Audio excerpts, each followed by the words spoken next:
Ada seorang pria yang ingin lompat dari gedung dan menyarankan polisi untuk memanggil psikolog untuk membujuknya. Polisi berkata itu tidak ada gunanya, karena dia adalah psikolog paling bagus di Jerman. Sebenarnya apa alasan membuat seorang psikolog melakukan hal ini? Di saat semua orang memerhatikannya, muncul seorang pria tua berambut putih. Seorang anak muda menanyainya, "Kau ingin naik gak?"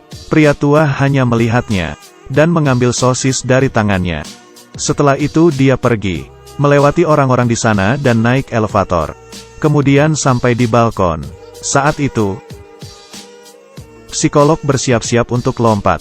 Pria tua itu langsung duduk dan membuat psikolog kaget. Dia berkata ke pria tua, "Kau ngapain? Kagetin saja, menjauhlah dariku. Aku ingin lompat ke bawah." Pria tua berkata, "Aku lagi makan di sini. Kau jangan ganggu aku makan. Kau mau makan gak?" Psikolog berkata, "Kau gila ya?" Pria tua berkata, "Ya sudah kau lompat. Kau bukannya mau lompat? Cepatan, biar cepat selesai." Semua orang di bawah sedang menebak. Pria tua itu mau ngapain? Kenapa malah menyuruh orang bunuh diri? Pria tua sambil makan sambil berkata, "Di dunia setiap 4 detik pasti ada yang bunuh diri. Yang lebih lucu adalah, orang yang bunuh diri tidak tahu kalau dirinya sendirilah pembunuhnya.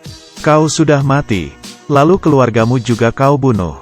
Psikolog marah, menyuruhnya diam, kemudian mengeluarkan foto anaknya. Pria tua berkata, "Aku memang orang gila. Kau lanjutkan urusanmu, tidak usah pedulikan aku. Kau baca begitu banyak buku. Di buku kapan bilang kalau setelah mati semuanya akan selesai?" Psikolog tidak berkata-kata, diam-diam melihat jaket pria tua.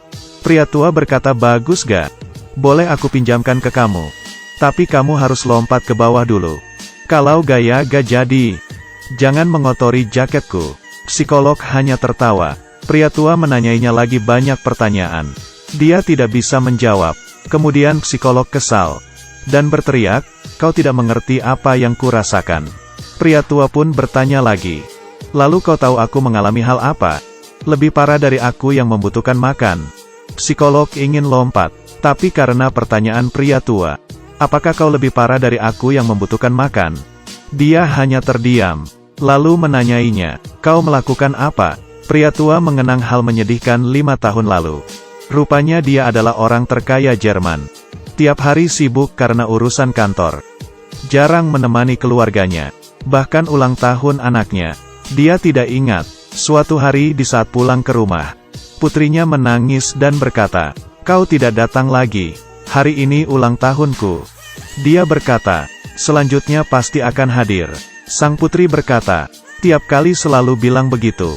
Tidak ada yang ditepati." Kali ini dia memutuskan untuk melepaskan semua pekerjaannya, bersiap untuk membawa anak dan istrinya jalan-jalan. Di saat sebelum berangkat, HP-nya berbunyi. Istrinya menyuruhnya untuk tidak angkat, tapi dia tetap saja mengangkatnya. Setelah menelepon, muka bersalah. Putrinya berkata, "Tidak apa-apa, tunggu kamu selesai baru kita berangkat." Dia berkata, "Kalian pergi saja, aku harus kembali ke kantor." Istri dan anaknya kecewa dan menangis. Dia masuk ke mobil kantor. Istri dan putrinya naik pesawat. Mobil belum jalan. Di luar jendelanya terjadi ledakan. Dia langsung panik dan turun dari mobil. Pesawat meledak menjadi kepingan. Dia pun menangis sedih. Tapi sudah terlambat.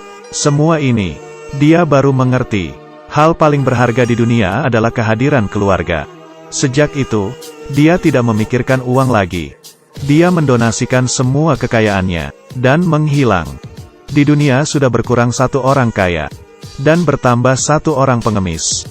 Dia berjalan di gang kecil, di setiap sudut, mencerahkan orang yang membutuhkan pencerahan. Pria tua berkata, "Hal yang dulu biarkan berlalu. Kenyataan tidak bisa berlalu. Cukup beri dia koma, lalu lanjutkan." Psikolog merasa lega, lalu turun dari balkon bersama pria tua.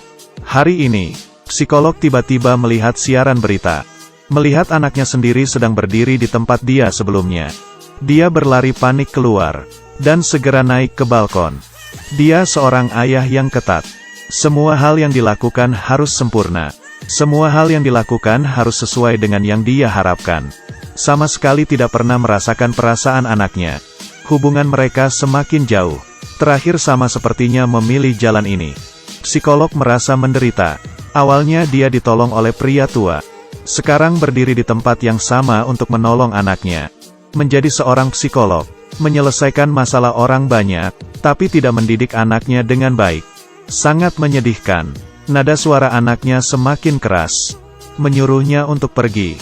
Saat itu, psikolog terkenal ini menghadapi masalah anaknya. Dia hanya bisa terus berkata, "Berikan tanganmu." Anaknya berkata, "Kau seorang yang menginginkan orang untuk menjadi sempurna. Dan aku adalah kelemahanmu. Aku dan mama tidak ingin menyusahkanmu lagi. Aku ingin menyelesaikan ini semua." Psikolog berkata, "Jika ada yang harus disalahkan, itu harusnya aku. Sudah seperti ini, biarkan aku yang menanggung semuanya." Dia memajukan langkahnya. Anaknya sangat kaget.